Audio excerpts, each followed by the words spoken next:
Bab 033. Kenapa? Tanya Kiana. Kenapa apanya? Ucap Alia. 126. Kenapa kalian bercerai? Setahuku kau bucin banget sama Faris, saking bucinnya nurut banget dikurung di rumah dan tak pernah keluar walaupun cuma hangout dengan teman. Kata Kiana. Alia menghela nafasnya saat ditanya kenapa ia bercerai dengan Faris. Memem, kapan-kapan deh aku ceritainnya, kita makan yuk, lapar nih, kata Alia sambil melirik lagi pada sosok Elang yang cuma diam mematung di samping Kiana. Kiana menyadari lirikan mata Alia pada sepupunya, Kiana pun mengerti pasti sahabatnya ini tidak nyaman dengan keberadaan sang sepupu. Memem, janji ya harus cerita, aku kepo nih. Kata Kiana. Alia mengangguk saja. Kemudian mereka pun mulai memesan makanan kesukaan masing-masing. Sembari menunggu makanan datang, Alia pun pamit ke toilet sebentar, maklum. Sedang hamil besar bawaannya beser mulu. Nah, aku ke toilet bentar ya. Nitip tas. Kata Alia. Kiana mengangguk, Alia pun bangkit berdiri, lalu mulai berjalan menuju toilet. Jenny dengan sigap mengikuti langkah nonanya, sebagai bodyguard, ia akan menemani kemana saja Alia pergi. Ke dalam toilet pun Jenny akan selalu di samping Alia. Karena bisa saja kejahatan datangnya dari arah mana saja. Sedangkan Elang lagi-lagi ia terpana dengan kondisi Alia. Perutnya. Apakah ia sedang hamil? Batin Elang bertanya-tanya. Hei, ngapain lo liatin sahabat gue sampai segitunya? Tegur Kiana saat menyadari tatapan Elang pada Alia. Elang kaget, ia pun menggosok-gosok lehernya yang tidak gatal sama sekali. Itu temanmu lagi hamil ya? Tanya Elang mencari alasan, padahal tanpa bertanya pun siapapun orang yang melihat perut Alia akan langsung tahu kalau Alia tengah hamil. Kenapa? Heran ya karena masih muda sudah hamil. Kiana malah balik bertanya. Elang hanya mengangguk saja. Alia menikah muda, lulus kuliah ia langsung menikah. Tapi gak ngangka kalau sekarang mereka bisa bercerai, padahal keduanya terlihat saling mencintai. Kata Kiana lagi. Lagi-lagi Elang hanya menanggapi dengan anggukan kepala. 5 menit kemudian, Alia kembali dari toilet, saat sampai ternyata makanan sudah tertata rapi di atas meja. Yuk Al langsung makan, mumpung masih anget, kata Kiana mempersilahkan Alia untuk makan. Alia tersenyum dan mengangguk, lalu mereka pun mulai memakan makanan mereka masing-masing. Sedangkan Elang, ia kembali terpana dengan senyuman Alia, manis, sangat manis senyuman bidadarinya ini. 127. Hanya lelaki bodoh yang mencampakkanmu Al. Tak peduli alasan perceraianmu dengan suamimu, yang kutahu kau adalah wanita baik dan suka menolong. Yang jelas, pihak suamimu lah yang bersalah, aku yakin itu. Batin Elang. Elang yakin, perceraian Alia pasti kesalahannya ada di pihak suami. Dengan sikap penolong Alia di masa lalu, dan ditambah dengan sikap sopan santun yang diperlihatkan Alia saat ini, Elang yakin Alia wanita yang baik. Tak peduli kau seorang janda, aku akan berusaha mendapatkan hatimu. Cintaku padamu bukan cinta khayalan semata. Tapi ini nyata dan kamulah wanita satu-satunya yang mampu menggetarkan hatiku. Batin Elang lagi. Elang walau mengetahui status Alia yang janda, tak menyurutkannya untuk mendekati Alia. Justru itu adalah sebuah kesempatan saat ia tadi mengetahui Alia yang sudah menikah. Sayap yang hampir patah kini mulai membentang lagi, dan bersiap akan membawanya terbang ke awan menggapai cita-cita cintanya. "Hei, bengong aja dari tadi, keburu dingin tuh Milo," tegur Kiana membuyarkan lamunan indah Lang. 128. Pov Sari. Namaku Permatasari, putri dari bapakku bernama Kartono dan Bu Sri Parwati. Aku hanyalah anak dari seorang petani, sama seperti mantan kekasihku Faris. Dulu aku berpacaran dengan Mas Faris selama 2 tahun, cukup lama memang. Mas Faris tampan, karena itulah aku mencintainya. Dulu waktu kecil kami juga sering bermain bersama, umurnya 2 tahun lebih tua dariku. Tetapi tampan saja tak cukup bagiku, aku ingin seperti temanku Lydia yang bersuamikan orang kaya, hidupnya makmur setelah diperistri lelaki tetangga desa sebelah. Aku jenuh dan bosan hidup dalam kesederhanaan, aku ingin jadi orang kaya yang bergelimang banyak harta. Jadilah ketika Roni anak Pak Kepala Desa menembakku untuk menjadi pacarnya, aku pun menyetujuinya lalu memutuskan Mas Faris. Tentu saja Mas Faris tidak terima aku putuskan tanpa sebab, tapi aku tetap ngotot memutuskannya karena aku tidak mau hidup susah dengannya. Setelah putus dariku, Mas Faris memutuskan merantau ke kota. Lalu aku berpacaran dengan Roni anaknya Pak Kades, tahu sendiri kan kalau Kades itu kaya, uangnya banyak, dan Pak Kades di desaku mempunyai sawah yang banyak nan luas. Rumahnya bagus sudah kayak punya orang gedongan, terus Pak Kades juga punya mobil, pokoknya Pak Kades itu salah satu orang terkaya di desaku. Jadi kalau aku menikah dengan anaknya Kades, otomatis aku akan jadi istrinya orang kaya yang punya banyak warisan. Mengapa aku seyakin itu? Karena Pak Kades hanya punya satu anak, yaitu Roni, pacarku. 1 bulan sudah aku dan Roni berpacaran, ia selalu berlaku manis dan bersikap royal kepadaku, apa mauku sering ia kabulkan. Contohnya saat aku pengen beli baju dan tas baru Roni selalu belikan, aku minta makan di kafe-kafe mahal pun ia kabulkan, aku juga sering dikasih uang jajan. Suatu hari Roni mengajak berwisata ke sebuah danau itu kebetulan sedang sepi pengunjung, hanya ada beberapa orang saja yang ada di sana. Kami menggelar sebuah karpet di bawah pohon yang sangat rindang, dan sisinya ada bunga-bunga yang cukup rimbun. Di bawah pohon itulah awal mula aku ketagihan nge-seks. 129. Roni dengan menjanjikan sebuah pernikahan mengajakku untuk berhubungan badan. Ia merayuku dengan kata-kata manis dan tentu saja akan bertanggung jawab jika sampai terjadi sesuatu kepadaku. Aku yang awalnya menolak pun akhirnya luluh juga, tangannya yang mulai nakal berhasil merangsang gairahku.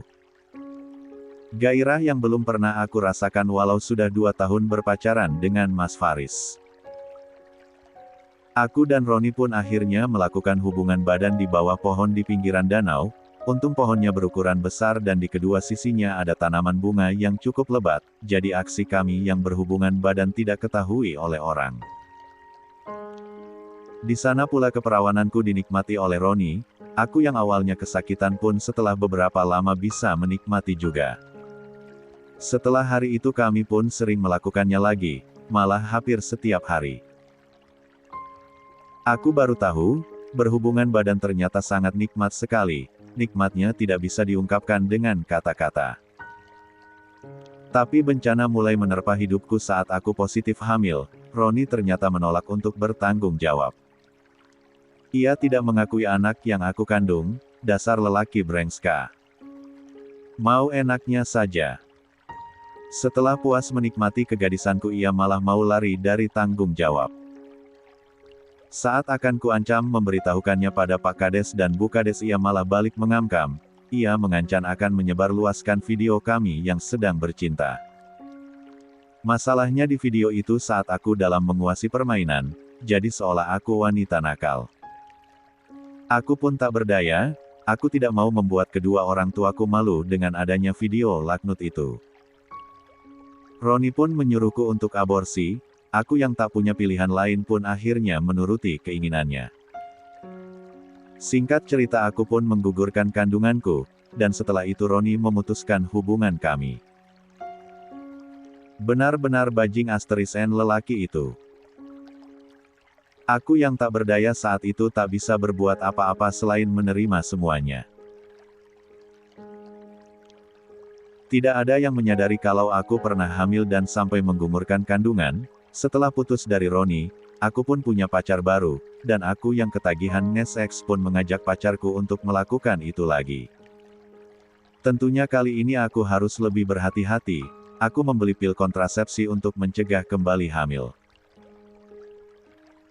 Begitu terus yang aku lakukan, aku putus dari pacarku dan tak lama aku punya pacar lain lagi, dan aku melakukan nge-seks lagi dengan pacar baruku. Ya begitu seterusnya, suatu hari aku melihat Mas Faris yang pulang-pulang bawa istri. Istrinya terlihat sangat cantik dan berkulit putih.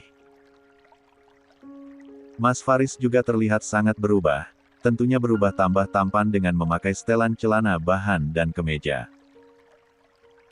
Hebat sekali mantan pacarku itu, cuma dalam waktu 2 tahun, ia menjelma menjadi lelaki kaya. Kok aku jadi nyesel ya mutusin dia. 130. Tapi yang aku dengar yang kaya itu istrinya, katanya Mas Faris beruntung arena dicintai oleh majikan. Gak jadi nyesel deh saat tahu kebenarannya. Tapi melihat penampilan Mas Faris yang kece rasanya aku kembali jatuh cinta. Lalu saat Bude Siti atau ibunya Mas Faris menawarilku kerja di rumah anak dan menantunya, tanpa pikir panjang aku langsung menyetujuinya. Aku mau lihat, sekaya apa istri dari mantan suamiku itu. Tapi betapa terkejutnya aku saat tahu betapa besarnya rumah Mas Faris dan istrinya. Itu bukanlah rumah, melainkan sebuah istana seperti di negeri-negeri barat. Wah, aku terpesona dengan besarnya rumah mereka, lebih terpesona lagi saat setiap pagi melihat Mas Faris berangkat bekerja dengan menggunakan setelan jas. Dia terlihat keren sekali, ia sudah seperti orang kaya sungguhan. Dan karenanya aku mulai memikirkan rencana gila. Aku menginginkan menjadi istrinya Mas Faris, tak apalah istri simpanan, yang penting hidup nih makmur sejahtera. Setelah 2 bulanan aku bekerja di rumah Mas Faris, aku pun mulai menggodanya. Awal-awalnya Mas Faris biasa saja dan mengacuhkanku, tapi aku tahu kok lirikan matanya itu selalu tertuju ke tetku yang besar ini. Suatu hari aku pun nekat menggoda Mas Faris dengan menyentuhkan tangannya ke dadaku. Dan akhirnya berhasil juga, ia mulai tergoda denganku dan akhirnya ia jatuh juga dalam perangkapku. Dasar lelaki, di mana-mana sama saja, tidak akan tahan dengan tetku yang besar dan bokongku yang bahenol ini. Mas Faris terjebak dan akhirnya kami melakukan itu di ruang kerjanya. Aku memberikan servis terbaikku, dan ia pun terjerat dengan goyanganku yang hot ini. Jelas hot lah, pengalamanku kan sudah banyak. Katanya beda dengan istrinya yang tak pandai bergoyang. Maunya ngangkang aja, padahal kan Mas Faris sukanya di bawah dan maunya bergoyang ngebor di atasnya. Hahaha. Setidaknya aku lebih unggul 1 poin dari Bu Alia yang cantiknya nauzubillah itu. 6 bulan lebih aku menjalin hubungan terlarang dengan Mas Faris, dan selama itu juga semua mauku selalu dituruti oleh Mas Faris. Aku mau emas pun ia langsung belikan. Tapi, selain berhubungan dengan Mas Faris, aku juga berhubungan dengan Mas Fahri. Duh, ini bukan mauku, ia yang memaksakan kehendak. Ia tiba-tiba saja nyelonong masuk ke kamarku dan minta kau *N. Gila kan? 131. Ia tiba-tiba mengeluarkan batang kemaluannya dari dalam celana, lalu menyodorkannya tepat di depan wajahku. Aku yang terperangah dengan ukuran jumbo milik Mas Fahri pun pada akhirnya tergoda juga. Aku yang memang lemah iman pun akhirnya tak sabar mencicipi batang jumbo itu, ternyata ukurannya lebih besar dari Mas Faris. Dan tentu saja rasanya lebih nikmat, karena lebih besar hehehe. Akhirnya dalam satu waktu, aku berhubungan dengan dua orang lelaki, tetapi yang lebih dominan bersama Mas Faris. Mas Faris hampir setiap malam menghampiriku dan diajak enak-enak di kamar tamu.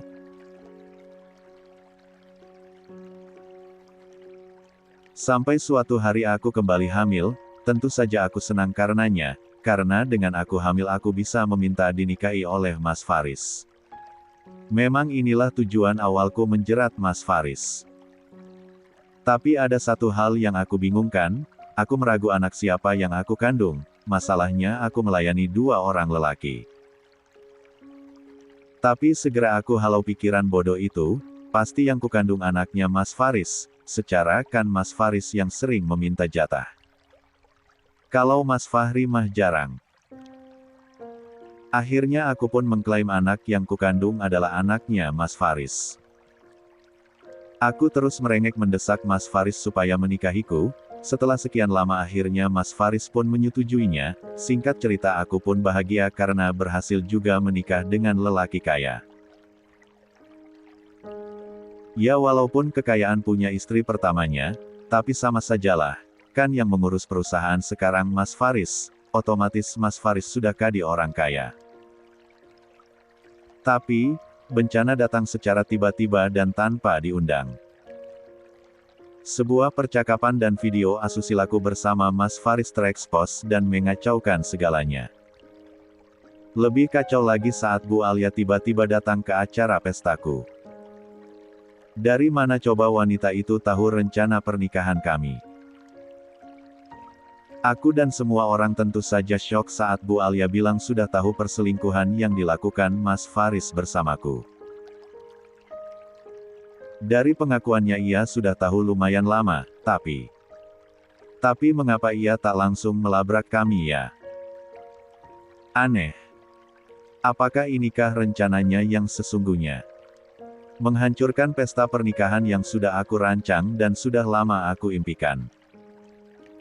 Jahat sekali. Padahal aku sudah habis banyak uang untuk mengadakan pesta pernikahan ini, walaupun itu berasal dari uangnya sendiri tapi kan tetap sayang. Pesta terpaksa dibubarkan dan kami pun ditangkap polisi. Nasin sialku, setelah menikah bukannya berlibur ke Bali malah berkakhir di dalam penjara. Kata netizen ini hotel Prodeo, yang katanya gratis tidak usah bayar. Sebal sekali, dikasih gratis pun aku tidak mau, siapa sih yang mau tinggal di dalam penjara? 132. Aku niat menikah dengan Mas Faris berharap jadi nyonya besar malah berkakhir di penjara. Sial, memang. Menikah bukannya untung malah buntung. Sial. Hiks. Aku menangis dalam diam, tak bisa membayangkan aku yang akan melahirkan anak di dalam penjara. Oh anakku. Kasihan sekali kau nak, harus lahir di dalam penjara. Ini semua gara-gara Bu Alia yang sombong itu. Iya, sombong, karena ia tidak bisa menerima pernikahan kedua suaminya. Apa susahnya sih menerima aku jadi adik madunya? Kan aku bisa jadi adik yang manis dan bisa menjadi temannya jika suami kita sedang dinas. Nabi saja istrinya banyak kok, dia malah sok-sokan berdrama tidak mau dipoligami. Padahal poligami pahalanya mendapatkan surga. Aku saja ridho kok jadi istri kedua, lah ia malah menceraikan suaminya, benar-benar wanita bodoh dan istri durhaka. Aku doakan ia tidak dapat jodoh sampai tua. Biar matinya kesepian tidak punya pangan. 133. Hari ini entah mengapa Alia sedang ingin makan kepiting saus Padang, karena rasanya sudah tak tertahankan Alia pun memutuskan untuk pergi ke sebuah rumah makan Padang. Al, kamu mau pergi kemana? Sudah sore loh, Ibu hamil jangan sering keluyuran. Tanya Mama Aisyah saat melihat putrinya hendak pergi entah kemana. Alia menghentikan langkahnya. Itu mau cari makan. Seru Alia sambil tersenyum canggung. Mama Aisyah mengeritkan kedua alisnya. Mau cari makan? Tanya Mama Aisyah sedikit heran. Iya Ma, aku sedang pengen kepiting saus padang. Sahut Alia lagi. Mata Mama Aisyah sontak membola saat menyadari sesuatu. Oh alah, kamu sedang ngidam Al. Bilang dong dari tadi. Ya sudah, Mama akan buatkan, kebetulan ada stok kepiting di freezer dan ada juga bumbu padangnya.